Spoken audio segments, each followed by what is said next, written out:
Hello नमस्कार, आप लोग का फाइनल एग्जाम में स्वागत है। और यहाँ पर देखेंगे बीएचयू प्रवेश परीक्षा 2022 के लिए सामान्य ज्ञान की टेस्ट सीरीज के टेस्ट 4 को। तो फटाफट जुड़ेंगे और इसके देखेंगे 1 बाय 1 सभी क्वेश्चन को आपको दिए जाएंगे 10 सेकेंड।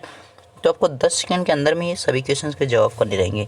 ओके, आपकी स्क्रीन पर जो क्वेश्चन दिख रहा है उसका आपको हमें आंसर करना है कि इसका आंसर क्या होगा। पीडीएफ के लिए आप जुड़े टेलीग्राम पे, वहाँ पे आपको इसका पीडीएफ मिल जाएगा विद आंसर की।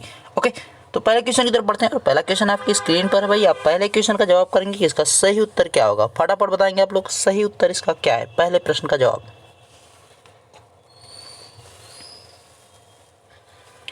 प्रश्न है under which of the following provisions of the constitution the Indian parliament has the right to form new state. कह रहा है कि संविधान के निम्नलिखित में से किस प्रावधान के अंतर्गत भारतीय संसद को नए राज्य बनाने का अधिकार है। तो किस अनुच्छेद की बात कर रहा है भाई? अनुच्छेद 3 के तहत। अनुच्छेद 3 कहता है कि संसद में जो है हम विधेयक को ला करके नए राज्य को बना सकते हैं। पहला वाला हमारा जो कहता है कि संघ का नाम और राज्य क्षेत्र के बारे में बताएगा। जो हमारा अनुच्छेद पहला, उसमें संघ और जो यानी जो हमारे राज्य हैं और जो केंद्र शासित हैं उनके नाम की बात की गई है और उनके क्षेत्र की बात की, मतलब कहाँ तक कौन सा राज्य। जैसे उत्तर प्रदेश आपका है तो उसकी जो आपको पता है कि पश्चिमी जो आपका कौन सा बिंदु है शामली है, उसका जो सबसे उत्तरी है सहारनपुर, सबसे दक्षिणी जो है सोनभद्र है, पूर्वी आपका जो है बलिया है। तो इस प्रकार से जो है सभी जिलों की होती है। ठीक है। दूसरा कहता है कि भारतीय संघ में जो है आपका नए राज्यों का प्रवेश, यानी मतलब भारतीय संघ जो है उसमें नए राज्यों के प्रवेश के बारे में कहा गया है। तो जो प्रवेश यानी जो नए राज्य बनाए जाएंगे वो किसके तहत बनाएंगे? अनुच्छेद 3 में कहा गया। ठीक है, ध्यान रखेंगे सभी चीज़ों को। अगले प्रश्न को बताएंगे कि इसका सही उत्तर क्या है।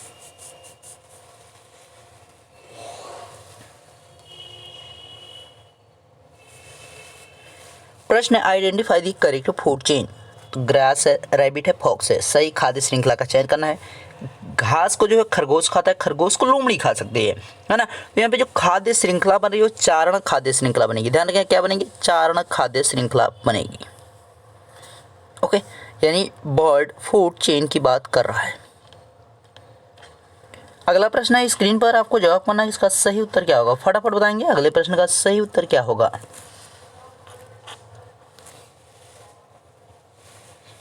प्रश्न the largest producer of gold in the world is. संसार में स्वर्ण का सबसे बड़ा उत्पादक देश है। देखिए अभी तक आपका 2010 से पहले तक जो दक्षिण अफ्रीका हुआ करता था, लेकिन वर्तमान में अगर आप बात कर रहे हैं, प्रेजेंट टाइम में अगर आप बात कर रहे हैं तो कौन हो जाएगा? प्रेजेंट टाइम में आपका इस समय जो है कौन है? चाइना है। ध्यान रखेंगे इस समय सबसे ज़्यादा जहाँ पे सोना उत्पादित होता है वो कहाँ पे है? चाइना है। अगला प्रश्न जवाब करेंगे। उनकी जो है कैपिटल करेंसी आप एक बार देख लीजिए, जैसे चाइना का है बीजिंग है, आपका युआन वहाँ पे चलती है। ठीक है, तो देख लीजिएगा रेनमिनबी भी आपके वहाँ पे चलती है। क्वेश्चन है the basis for the determination of dearness allowance of the employ in India is. कह रहा है भारत में कर्मचारियों के महंगाई भत्ते के निर्धारण का आधार है। तो इसका जो निर्धारण के आधार को रखा गया वो किसके द्वारा रखा जाता है, किस में रखा जाता है? तो जो निर्धारण का आधार रखा गया वो किस में रखा गया? उपभोक्ता कीमत सूचकांक में। ध्यान रखेंगे आपका कंज्यूमर प्राइस इंडेक्स में जो है इनके यहाँ पे जो महंगाई भत्ते का निर्धारण होता है, निर्धारण का जो आधार किसमें है?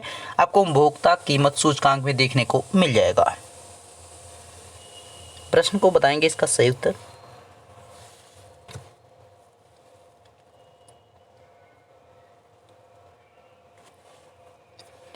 With reference to the Indian economy consider the following. कह रहा है कि भारतीय अर्थव्यवस्था के संदर्भ में निम्नलिखित पर विचार कीजिए।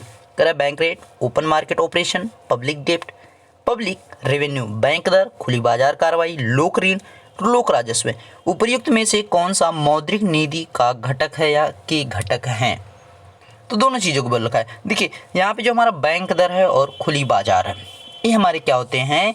जो मौद्रिक नीति होती है उसके जो है यहाँ पे घटक हैं, यानी उससे जो है रिलेट करते हैं। यानी आपका ए और बी हो जाएगा। तो ए और बी किस में दिख रहा है भाई? केवल 3 में दिख रहा है। ठीक है, थर्ड ऑप्शन यहाँ पे सही होगा। यानी बैंक रेट और ओपन मार्केट ऑपरेशन जो है किससे? मौद्रिक नीति से रिलेट करते हैं, बाकी दो नहीं करते। ध्यान रखना इस चीज़ का आपको।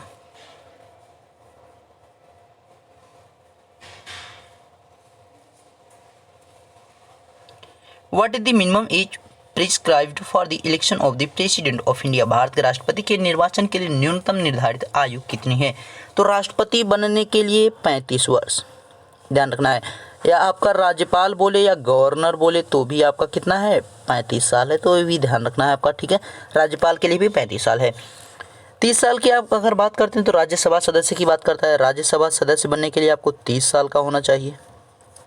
और आपका लोकसभा की बात करेंगे, लोकसभा सदस्य के बारे में कभी पूछेगा आपसे तो जवाब कीजिएगा 25 साल, यानी 25 वर्ष जो है ये न्यूनतम आयु है, तब आप क्या लोकसभा सदस्य बन सकते हैं। राज्यसभा के लिए 30 वर्ष। 21 वर्ष की बात करेंगे अगर आप तो क्या हो सकते हैं, पंचायत यहाँ पे जो होता है पंचायती राज सिस्टम में, ठीक है, पंचायत सदस्य बन सकते हैं, यानी प्रधानी का चुनाव आप लड़ सकते हैं, इसकी बात यहाँ पे की जा रही है। और 18 वर्ष होने के बाद आप क्या कर सकते हैं, वोटिंग कर सकते हैं, उसका भी आपको ध्यान रखना है, ठीक है। अगला प्रश्न है स्क्रीन पर, जवाब करना, इसका सही उत्तर क्या होगा, फटाफट बताएंगे इसका सही उत्तर क्या है।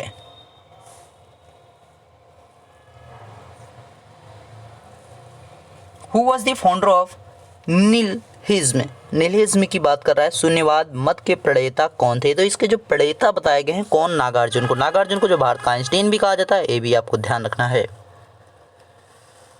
जवाब करेंगे इस प्रश्न का सही उत्तर क्या है, फटाफट बताएंगे इसका सही उत्तर क्या है।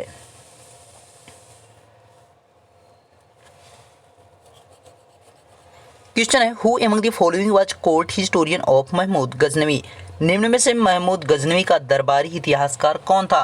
तो भाई महमूद गजनवी का जो दरबारी इतिहासकार था वो उसका नाम था उतबी। ध्यान रखना क्या नाम था, उतबी था। ओके, तो इन चीज़ों को ध्यान रखना है। महमूद ने जो है कितनी बार भारत पर आक्रमण किया है, सबसे इंपॉर्टेंट जो उसका 1085 आपका एडी जो हो जाएगा वहाँ पे सोमनाथ टेम्पल पे है, जो कि आपका सौराष्ट्र गुजरात में स्थित है, ठीक है। तो भी ध्यान रखना है आपको। उसका जो पहला अटैक कब था, पेशावर पे था, तो सारी चीज़ें आपको पता होनी चाहिए। चंद्र प्रदाय जो है पृथ्वीराज यहाँ पे जो रासों के रचयिता है, ध्यान रखेंगे। अगला प्रश्न आपकी स्क्रीन पर है, बताएंगे इसका उत्तर क्या है।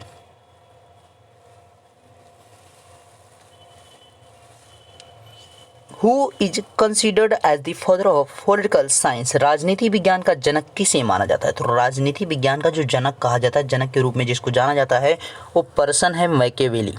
मैकियावेली को जो है राजनीति विज्ञान का जनक कहा जाता है। अगर आपसे कभी भारत के बारे में कह दे कि भारत का जो राजनीतिक जनक किसे कहा जाता है, तो चाणक्य हो जाएगा। ध्यान रखिएगा, चाणक्य तो कहा जाएगा, ठीक है, ध्यान रखिएगा।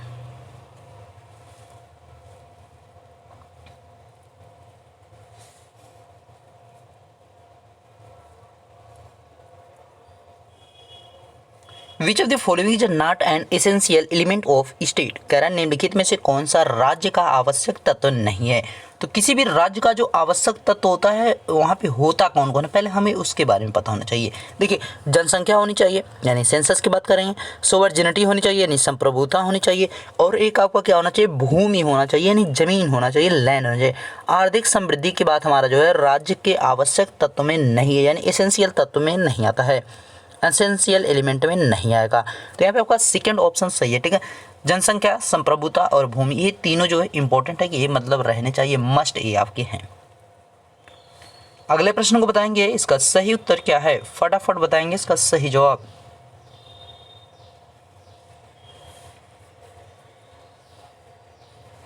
प्रश्न, there is temporal university in India, question कुछ गड़बड़ है क्या भाई, temporal universality in India because the नहीं सही है, preamble of the constitution begins, Bharat में लौकिक सार्वभौमिकता है क्योंकि संविधान की प्रस्तावना आरंभ होती है। तो संविधान की जो प्रस्तावना वो किससे आरंभ होती है भाई, कौन सा उसमें जो वर्ड है, उसमें जो वर्ड है be the people of India, हम भारत के लोग शब्दों से यहाँ से प्रारंभ होती है, भारत की जो प्रस्तावना है उसकी बात की गई है, ठीक है। इसका रिप्लाई करेंगे कि सही आंसर क्या है।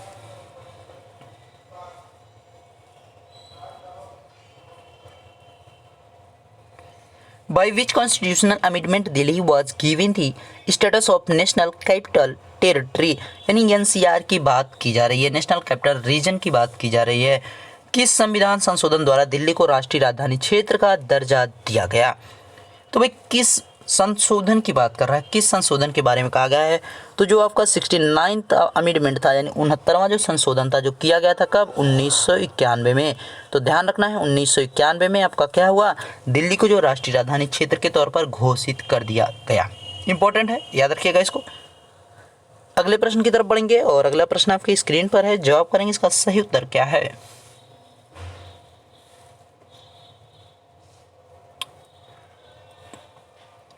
Who said man is a social animal, किसने कहा मनुष्य एक सामाजिक प्राणी है। तो ये जो सामाजिक प्राणी शब्द यूज किया गया है आदमी के लिए, मनुष्य के लिए, वो कहा गया है अरिस्टोटल के द्वारा, अरस्तु के द्वारा कहा गया है। अगले प्रश्न की बात करेंगे और इसका आप जवाब करेंगे, इसका सही उत्तर क्या है।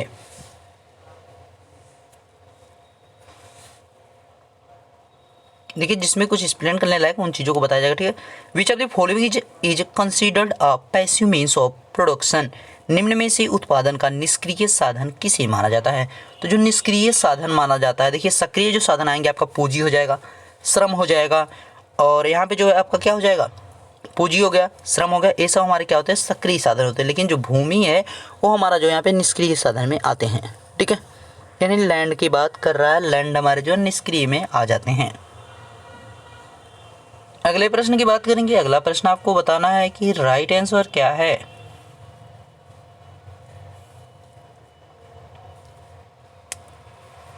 प्रश्न है भारत का अंतिम वायसराय था, भारत का अंतिम, अच्छा इंग्लिश में भी आपका होगा, who was the last viceroy of India, ठीक है। Who was the last viceroy of India,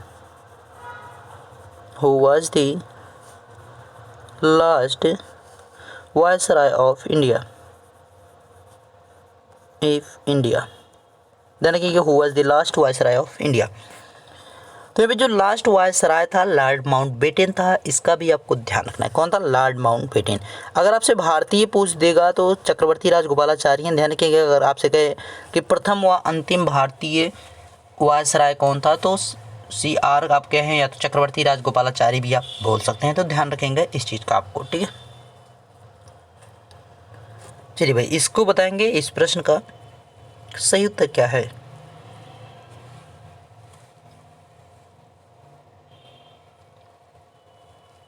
प्रश्न है given below are two statement, one label as the assertion and the other label as the reason. यानी आपका एक assertion है, एक आपका रीजन है, कथन और कारण की बात करें तो कथन में दे रखा है dyarchy mean the division of the subject of the administration into two classes. अब रीजन है effort were made to enforce the sense of responsible governance in the province. अब उसी चीज़ को हिंदी में देखिए कह रहा है कि द्विशासन का अर्थ है प्रशासन के विषयों को दो वर्गों में विभाजन करना, यानी उनको जो है दो वर्गों में डिवाइड करना, एकदम सही है। आगे कह रहा प्रांतों में उत्तरदायी शासन के बोध का प्रवर्तन कराने का प्रयत्न किया गया था, ये भी एकदम सही है। प्रांतों में जो है उत्तरदायी शासन के बोध का प्रवर्तन कराने का मतलब उसको जो प्रयास किया गया था, ठीक है। तो यहाँ पे जो देखिए द्विशासन का अर्थ है उसी चीज़ को जो यहाँ पे मतलब इम्प्लीमेंट किया जा रहा है, उसको लगाया जा रहा है। तो यहाँ पे क्या हो रहा है, दोनों जो सही हो रहे हैं, मतलब हमारे जो ए और आर दोनों तो सही है, लेकिन ए का जो है सही व्याख्या भी ए कर रहा है, यहाँ पे जो आर है वो सही व्याख्या भी कर रहा है, यानी प्रवर्तन करने का प्रयत्न किया गया, मतलब उसको लागू करने की बात कर रहा है। तो यहाँ पे ए आपका हो जाएगा, ठीक है। A and R both correct, R is the correct explanation of A, आपका first option right option. Next question screen पर जवाब करना है आपको कि इसका सही उत्तर क्या होगा।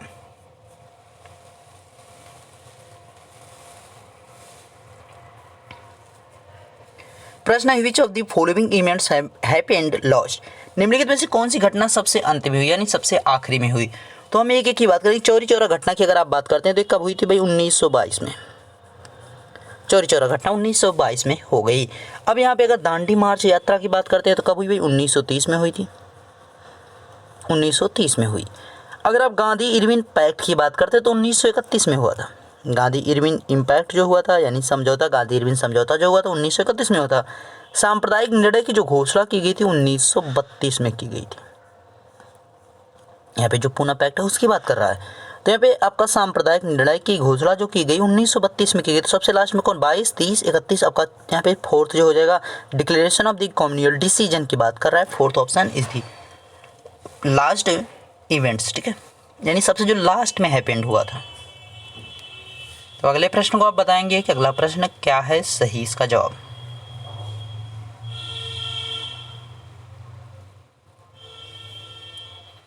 सैद्वाद प्रिंसिपल इज, सैद्वाद सिद्धांत की बात कर रहा है। तो सिद्धांत जो है किससे संबंधित है आपका, यहाँ पे अगर इसके सही आंसर की बात करेंगे तो जैन धर्म का है, ठीक है। महावीर स्वामी के द्वारा इसको दिया गया था, ये भी ध्यान रखना है किसके द्वारा दिया गया था, महावीर स्वामी के द्वारा, जो कि आपके 24वें तीर्थंकर हैं, 24वें तीर्थंकर हैं, ठीक है। तो इस चीज़ का ध्यान रखना है। 24वें तीर्थंकर है, जिनको जो वास्तविक संस्थापक भी कहा जाता है, जैन धर्म का जो वास्तविक संस्थापक महावीर स्वामी को ही कहा जाता है।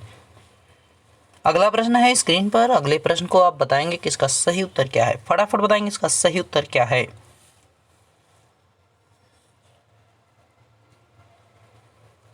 The originator of Bhagavata religion was, कह रहा है भागवत धर्म के प्रवर्तक थे, यानी भागवत धर्म जो स्टार्ट किया गया था वो किसके द्वारा स्टार्ट किया गया? तो ये कृष्णा के द्वारा स्टार्ट किया गया था, कृष्ण के द्वारा स्टार्ट किया गया था। ध्यान रखना है, second option is the right option.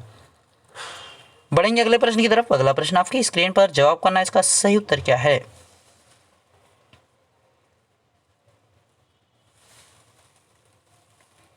Chandpradyot was the king of which ancient republics kingdom. Chandapradyota की बात कर रहा है, किस प्राचीन गणराज्य के राज्य के राजा थे? तो ये किसके राजा थे भैया? ये बात करेंगे तो अवंती के थे। किसके थे? अवंती के, जिसकी राजधानी उस समय कहाँ थी? तो उज्जैन थी। ध्यान रखना है, उज्जैन जो है इसकी राजधानी थी। अवंती की राजधानी कहाँ थी? उज्जैन थी। अगला प्रश्न है, जवाब करना है आपको।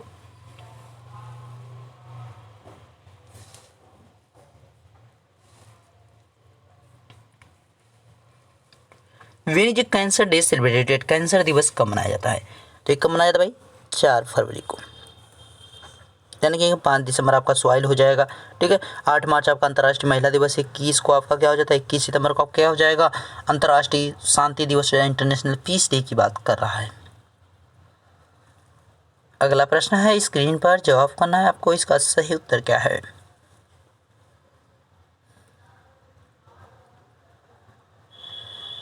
Who was the author of Abhijnana Shakuntalam? Abhijnana Shakuntalam का लेखक कौन था? तो कौन थे भाई? कालिदास।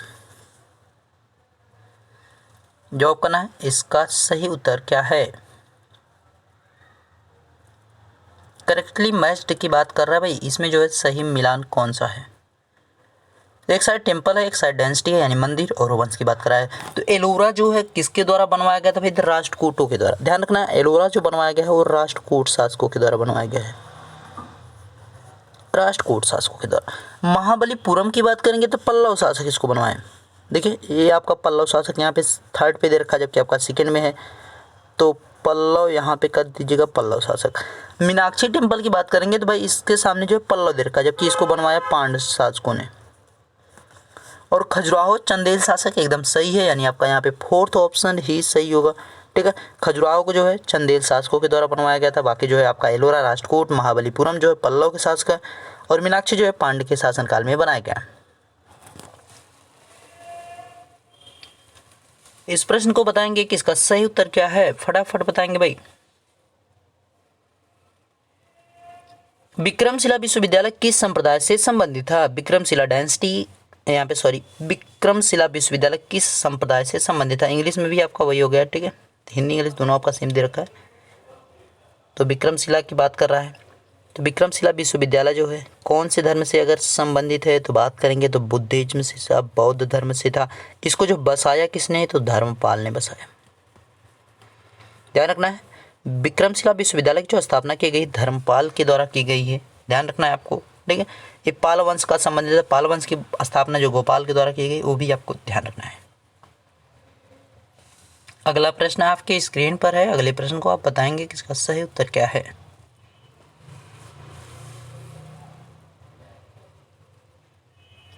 प्रश्न है, choose the false statement from the following. कह रहा है निम्न में से असत्य कथन का चुनाव करे। कह रहा है रक्त और लौह की नीति बलबन ने अपने शासन में अपनाई थी। तो यहाँ पे भाई जो है बलबन के द्वारा अपनाई गई थी, एकदम सही है। इल्तुतमिश एक मंगोल तुर्क था, गलत, क्योंकि वह जो है एक इल्बरी तुर्क था। ध्यान रखना, इल्बरी तुर्क था, ठीक है। यहाँ पे छोटी की मात्रा नहीं बड़ी की मात्रा रहेगी। इल्बरी तुर्क था, तो इस चीज़ का आपको ध्यान रखना, ठीक है। यहाँ पे जो है कैसा तुर्क था? इल्तुतमिश जो इल्बरी तुर्क था, मंगोल तुर्क वो नहीं था। तो ध्यान रखें इल्बरी यहाँ पे हो जाएगा। आपका 2nd ऑप्शन ही यहाँ पे क्या है? असत्य है। बलबन के शासनकाल में दीवान ए आर जे एक सैन्य विभाग था, एकदम सही है। अलाउद्दीन खिलजी के देवनागरी आक्रमण के समय वहाँ का शासक रामचंद्र देव था, ये भी आपका सही है। यानी बाकी 3 आपके सही हैं, जबकि यहाँ पे इल्तुतमिश एक मंगोल तुर्क वो गलत आपका है, क्योंकि वहाँ पे मंगोल तुर्क नहीं इल्बरी तुर्क हो जाएगा।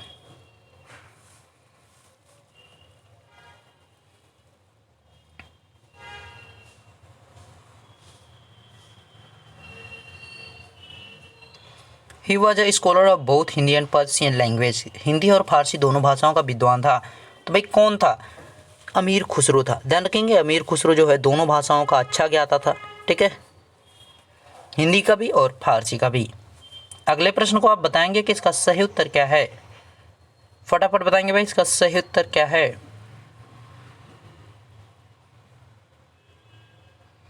विच custom was prevent among Rajput to protect women from Muslim invaders. राजपूतों में मुस्लिम आक्रमणकारियों से स्त्रियों की रक्षा के लिए कौन सी प्रथा का प्रचलन था? तो कौन सी प्रथा? मुस्लिमों से संधि कर लेना, है तो प्रथा थी नहीं वहाँ पे। मुस्लिमों से शादी कर लेना ये भी नहीं थी। खुद को बेच देना ये भी नहीं थी। जौहर कर लेना मतलब खुद को जो है आग के हवाले कर देना। मतलब वहाँ की जो महिलाएं थी आग के हवाले कर देना, मतलब खुद को जो है बर्न कर लेना, खुद को जला देना। जब उनके राजा जो थे या राजपूत जब हार जाते थे तो उनकी जो महिलाएं होती थी वो मुस्लिमों के हाथ नहीं जाती थी, उससे अच्छा वो जो है खुद को जला देना यानी आग के हवाले कर देना समझते थे। तो जौहर कर लेती थी, डूइंग आ जौहर। जौहर से यहाँ पे तात्पर्य है आग को हवाले करना। खुद को जिंदे ही जला देती थी। ठीक है, इतने पति भक्त रहती थी सभी। The study of the process of production of marine organisms for the fulfilment of the commercial purpose is called. कह रहा है व्यापारिक उद्देश्यों की पूर्ति होती समुद्री जीवों के उत्पादन की क्रिया के अध्ययन को कहा जाता है। तो भाई इसको क्या कहा जाएगा, इसके बारे में हमसे पूछा जा रहा है। तो इसको हम कहते हैं मेरीकल्चर। ध्यान रखना, क्या कहेंगे? मेरीकल्चर कहा जाता है। ठीक है, ध्यान रखेंगे, मेरीकल्चर इसको कहा जाता है।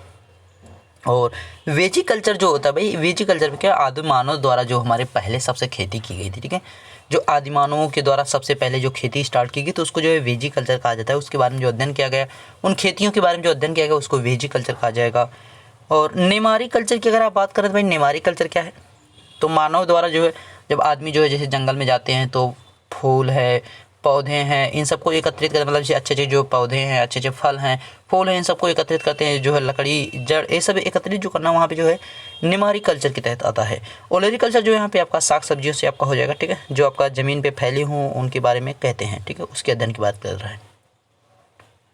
अच्छा, इसमें आंसर लगा दिया गया ना, हाँ ये आपका है। ठीक है, इसको जवाब करेंगे। The capital of Sudan is.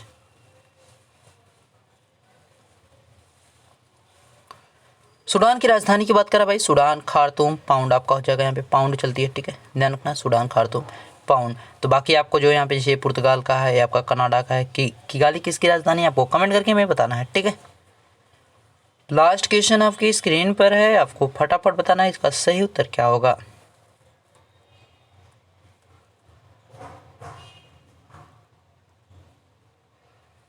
प्रश्न है, on which river is Gokak falls situated.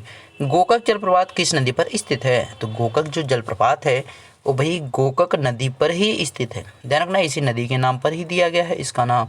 और ये है कहाँ पे? कर्नाटक में है। तो ये भी आपको ध्यान रखना है। ओके, तो आपके सभी क्वेश्चन कंप्लीट हो चुके हैं और इसी के साथ आपका वीडियो भी कंप्लीट हो चुका है। पीडीएफ इसका मिलेगा आपको टेलीग्राम पे, तो टेलीग्राम पर जुड़ें, आपको इसका वहाँ पे पीडीएफ मिल जाएगा। मिलते हैं नेक्स्ट वीडियो में, तब तक देखते रहिए final exam with Ashish sir. Thank you.